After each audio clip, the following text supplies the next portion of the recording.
દેખાડવું છે। સામાન્ય ખેડૂત બળદગાડા જેવું ટ્રેક્ટર બનાવ્યું।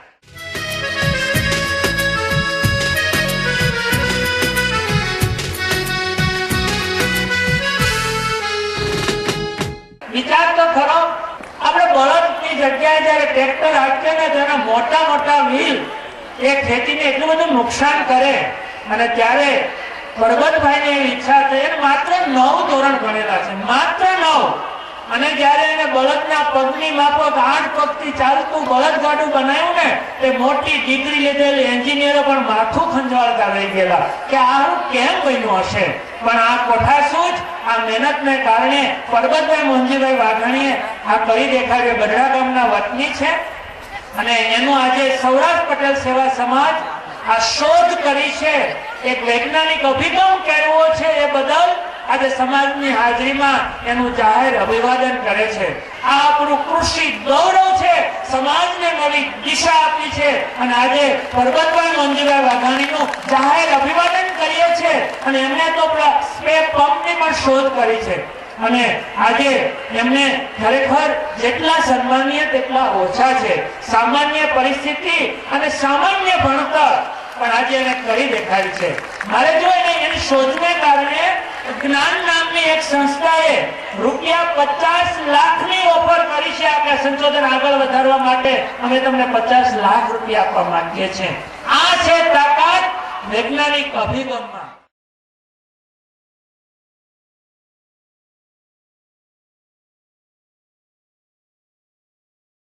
છુપાવવા ડાયની કડાકૂટમાં પડે છે, પરંતુ ભાવનગરના ગઢડાના એક સંશોધકે સરળતાથી ડાય થઈ શકે તેવો કાંસકો બનાવ્યો છે। આજ જે અલગ પ્રકારનો કાંસકો જોઈ રહ્યા છો તે માત્ર વાળ ઓળવા જ નહીં પરંતુ ડાય કરવા માટે પણ છે। ભાવનગરના ગઢડામાં રહેતા પરબતભાઈએ ડાય કરવા માટે ખાસ પ્રકારનો કાંસકો બનાવ્યો છે।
આ રસ્સી ખેંચવાથી આ સ્ટાર્ટ થઈ જાય.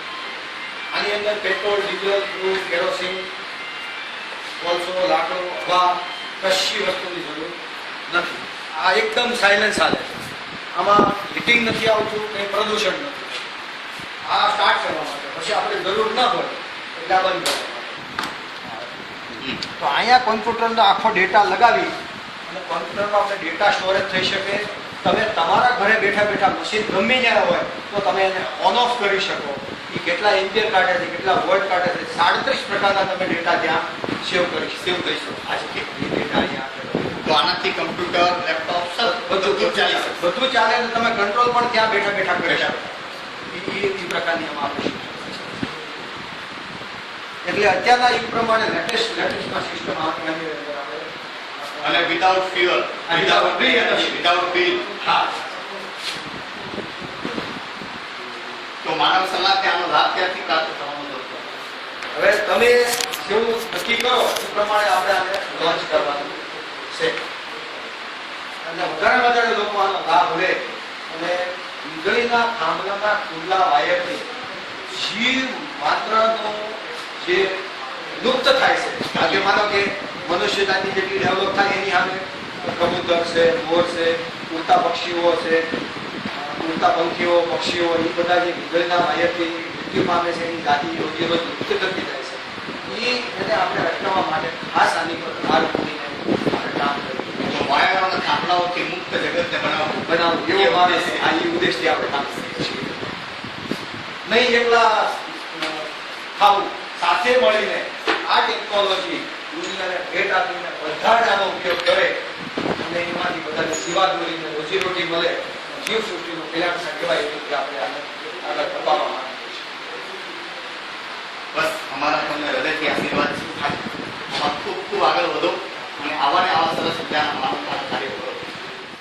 विज्ञान और धर्म ये दोनों एक दूसरे के पूरक हैं. ये कभी भी अलग नहीं हो सकते. ये पावर बैंक है. ये खुद का एनर्जी जनरेट करता है. इससे आप मोबाइल, डोंगल और लैपटॉप 3 चीज एक साथ चार्ज कर सकते हो. इसको कोई एक्सटर्नल पावर की जरूरत नहीं है और इसका आप टॉर्च तरीके से भी यूज कर सकते हो, सिग्नल से भी यूज कर सकते हो. ये अलग अलग कलर की लाइट्स भी होगी इसमें. फिर इसका ऐसे डिस्प्ले होगा कि इसमें कितना पावर जनरेट हो रहा है और कितना पावर कंजम्पशन हो रहा है. दूसरी चीज, मेन चीज इसमें ये है कि ये उसकी इतनी साइज होगी और इसको बाहर से कभी भी चार्ज नहीं करना पड़ेगा. यानी कि ये खुद की एनर्जी जनरेट करेगा. आप कहीं पे भी ले जाओ, कुछ भी उसका यूज करो. मोबाइल चार्ज करो, डोंगल कनेक्ट करो, फिर वाईफाई चलाओ, कहीं पे भी लैपटॉप चार्ज करो. कोई भी एक्स्ट्रा एनर्जी की जरूरत नहीं है. इसकी लाइफ क्या होगी? ये कम से कम 10 साल तक चलेगा और अगर कुछ हुआ उसको तो उसको कंप्लीट पीस रिप्लेसमेंट मिलेगा. માં દેશ અને દુનિયાની ખબરો સાથે હું છું નિહિતા. શરૂઆત કરીશું મુખ્ય સમાચારથી. દેશના સર્વોચ્ચ પદ માટે ચાલી રહેલી રેસમાં એક નામ એવું ઉમેરાયું છે જેને સાંભળીને જ કદાચ તમારા કોલર સહેજ ઊંચા થઈ જાય તો નવાય નહીં. આ નામ છે પરબતભાઈ વાઘાણીનું. પરબતભાઈ ભાવનગર જિલ્લાના ગઢડાના વતની છે. તેમણે રાષ્ટ્રપતિ પદ માટે પોતાની ઉમેદવારી નોંધાવી છે. તેમણે ઈચ્છા વ્યક્ત કરી છે કે જો તેમને આ પદ પ્રાપ્ત થશે તો વિજ્ઞાન અને ટેકનોલોજી ક્ષેત્રે વિકાસને પ્રાધાન્ય આપશે. ભાવનગર જિલ્લાના ગઢડા ખાતે આવેલ છેલપરા વિસ્તારમાં રહેતા અને ગઢડામાં A to Z શોરૂમ તથા ઇલેક્ટ્રોનિક્સ અને એન્જિનિયરિંગ પ્રોડક્ટ બનાવનાર પરબતભાઈ વાઘાણીએ રાષ્ટ્રપતિ પદ માટેની ચૂંટણી માટે ઉમેદવારી નોંધાવી છે. ખેતીના વ્યવસાય સાથે જોડાયેલા હોવા છતાં પરબતભાઈએ એન્જિનિયરિંગના ક્ષેત્રે સારી એવી સિદ્ધિ મેળવી છે.